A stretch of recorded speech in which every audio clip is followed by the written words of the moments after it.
Greenspan. Right. So here we are, where there's already talk of somehow not letting sequestration go through. The president saying, "Hey, let's, do another bridge." Of course, this all dates back to the grand bargain that was supposed to stop all of these, kicking the ball down the field sort of things. And it gets back to the idea then, if we can't accept even a small pause, even sort of even a pinch. Right. In the way we live, then are we destined to ultimately make this a bigger problem? See, I've always said either we jump off a one-story building now or we jump off a 10-story building later. Is that inevitable from what you see in Washington? I think it's absolutely inevitable, and I think it's also the principle, opposite of the principle that Reagan had. He understood there's no gain without some pain. If policy is way off track, you have to reel it in, and it may be difficult to get from here to there. And he was also strongly anti-Keynesian. He actually learned his economics in the 1920s before all this nonsense from the New Deal and the Keynesian era became, established policy. And what we're doing today is just pure Keynesian can kicking.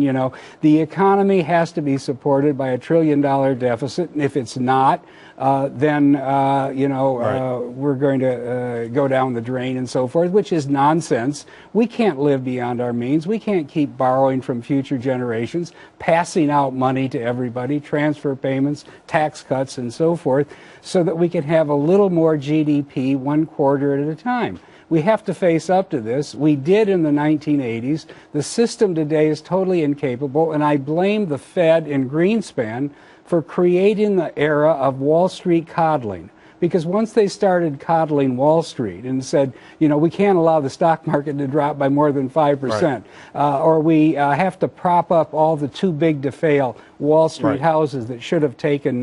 David, you criticized Mitt Romney a lot during the presidential election.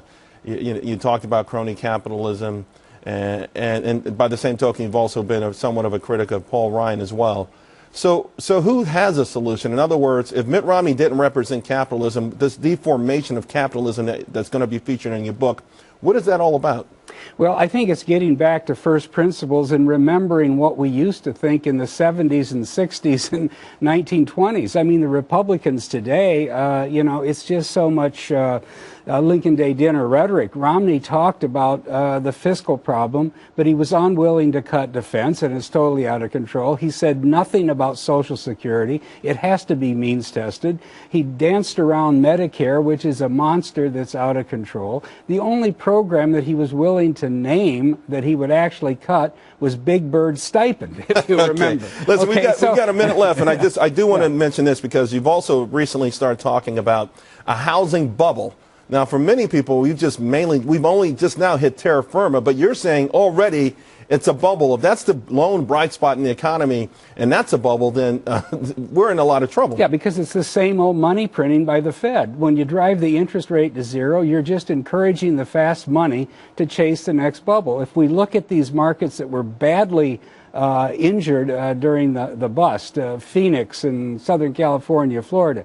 This is all, hedge fund money, LBO money, fast money coming in, buying them by the dozens and hundreds, and they're simply in there for a trade. This isn't a healthy thing because these are single-family homes spread out in former subprime neighborhoods, and there has never been in the last 40 or 50 years any real economic basis for institutional investors on Wall Street to own single-family homes in Scottsdale. It's not going to work. This is just easy money chasing prices for a short time, and we're going to be back in the soup. Back with that infamous Atlantic Monthly interview, you talked about being taken out to the woodshed.